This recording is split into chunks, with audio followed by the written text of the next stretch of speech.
I've seen quite a few videos about good stocks to buy in 2021 that will give a good return on your investment. And I got to realize that a lot of people watching these videos probably don't know much about stocks. So I thought I'd make this beginner-friendly video all about stocks and everything in the stock market. So I'm gonna go over exactly what stocks are, the process for purchasing stocks, which stocks to pick, index funds, compound interest, what kind of returns you can expect from investing stocks, and everything else stock market related. So if you're confused about any of these topics, please watch this video all the way to the end. And if you get any value out of it, please hit the like button and subscribe to my channel. It would really help me out. So the first question I want to cover is, what are stocks? A stock is an investment that represents an ownership share in a company. So for example, if I were to buy a Microsoft stock, that would mean that I own a very tiny piece of the Microsoft company called a share. So why would companies want to sell shares of their company to investors like us? Well, the reason is because companies use the money that they get from selling those shares to invest back into their business and hopefully grow their business more. This then makes them more money and raises the price of shares and benefits the investors. Okay, so the next thing I want to talk about is very important, and that's when you should invest in stocks. And by when, I mean when does it financially make sense for you, or when are you in the right financial position? First of all, if you have any high interest debt, such as credit card debt,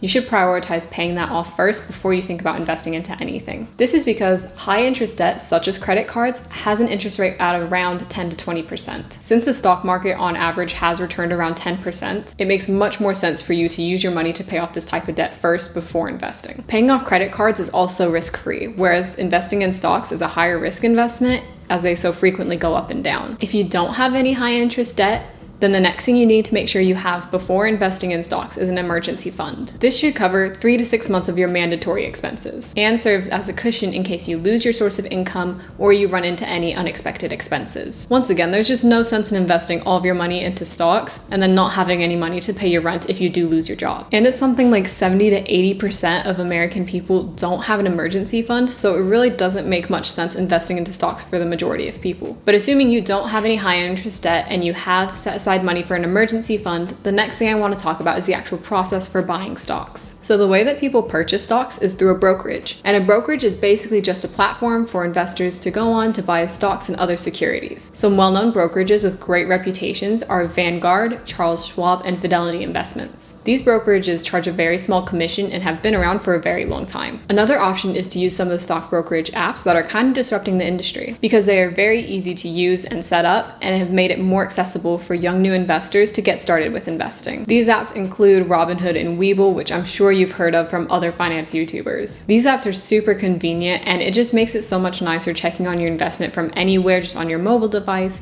and you can just actively see what's going on in the stock market, how your investments are doing, and all that sort of stuff. So all you have to do is sign up for an account, add a few details, and link a bank account, and you're ready to start investing. The whole process literally takes like 5 to 10 minutes, and then it takes 1 to 3 days or so to get approved and to actually start actively investing. Okay, so now moving on to over what kind of time period you should be investing your money for, or over what kind of time horizon is best when it comes to investing. And I know the answer to this is quite obvious, but the longer you invest your money, the better. And this is all because of compound interest, which is interest on your interest and makes your investment grow exponentially over time. So for example, if you have $100 invested in stocks and you make a 10% return on your money over a year, then at the end of the year, you'll have $110. And that's made up of the $100 initial investment that you made, plus the $10 interest that you made on that investment. Now, if you leave that money in there for another year and make a 10% return again, now you make a 10% return on your initial $100 and also on the $10 of interest you made the previous year. So you end up making $11 of interest this year, which is $1 more than the previous year. And every year after that, you'll make more and more money as compound interest goes to work for you. So now let's take a look at the huge impact compound interest can have on your investments the longer you invest your money. If you were to invest $10,000 into the stock market and receive an average return of 10% a year, then in 10 years, you would end up with $25,937. Now, if you were to invest that same $10,000 over 20 years, then you would end up with $67,275. Over 30 years, you'd have $174,494, and over 40 years, you would have $452,593. So what's important to point out in those numbers is that your investment goes from $175,000 at 30 years to $453,000 at 40 years invested, which is 2.5 times greater just for investing your money for 10 more years. So you can really see how much compound interest matters the longer you hold it. And this is great news if you're in your 20s or 30s, because you'll be able to invest your money for over 30 or 40 years. And you can make substantially more money from your investments than someone who's already 50 years old and can only invest their money for 10 to 20 years before wanting to withdraw that money from their investments in their retirement. So this is why Albert Einstein apparently said that the 8th wonder of the world is compound interest. It's easy to see that even on a fairly low income, assuming that you'd be able to live frugally enough to invest a little bit of money every month into the stock market and start investing early enough, then you can retire a millionaire. In fact, if you start investing when you're just 25 years old and invest $200 a month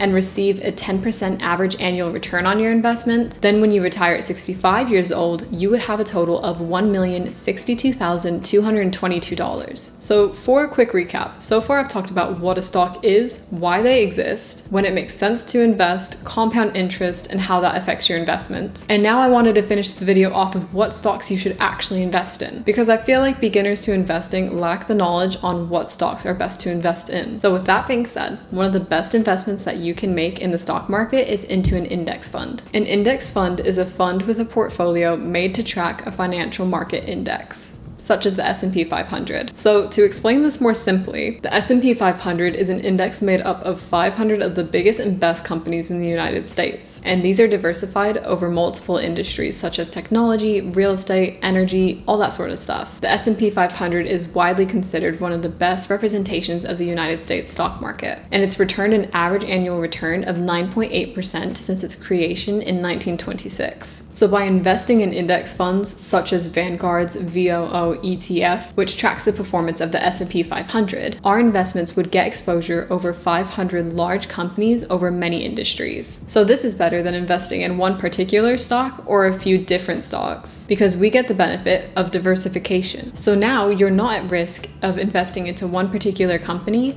and then having that company go bankrupt and lose all the money that you invested. In fact, this is the investment recommendation of Warren Buffett, who even wrote that the trustee of his will is to invest 90% of the money into a low-cost S&P 500 index fund. So this is really a must-have investment for anybody with a stock portfolio. I personally believe that 50% or more of your stock portfolio should be in an index fund. This is also a great option for people that don't quite have the know-how or don't want to consume their time researching stocks and would rather invest their money into the same thing every time and still have a really nice diversified stock portfolio. The S&P 500 has also outperformed the majority of professional money managers over time. So it's really cool to think that you can outperform these seasoned professionals without knowing anything about stocks, all just by putting your money into an S&P 500 index fund. Once again, I recommend investing into the VOO Vanguard Index Fund, which you can invest into through the company Vanguard or using the brokerage apps that I mentioned earlier, like Robinhood and Webull. But if you find investing actually enjoyable and you want to invest in individual stocks rather than index funds, then I recommend investing into companies that you believe have a good business model and have a lot of potential in the future. There are many ways that people like to analyze which stocks to buy, and you may have heard of techniques in other YouTube videos such as fundamental and technical analysis of stocks. But quite honestly, many professionals that use these techniques can be outperformed by an amateur investor that just spots the potential in a company. So since many beginner investors lack these skills, I think that they're really just best off investing into companies that have high potential to disrupt industries. An example of this would be if in the 1990s you recognize the potential of e-commerce and the clear advantages of buying online as opposed to traditional retail, you would have invested into companies like Amazon and made an absolute killing. So I hope you guys enjoyed the video.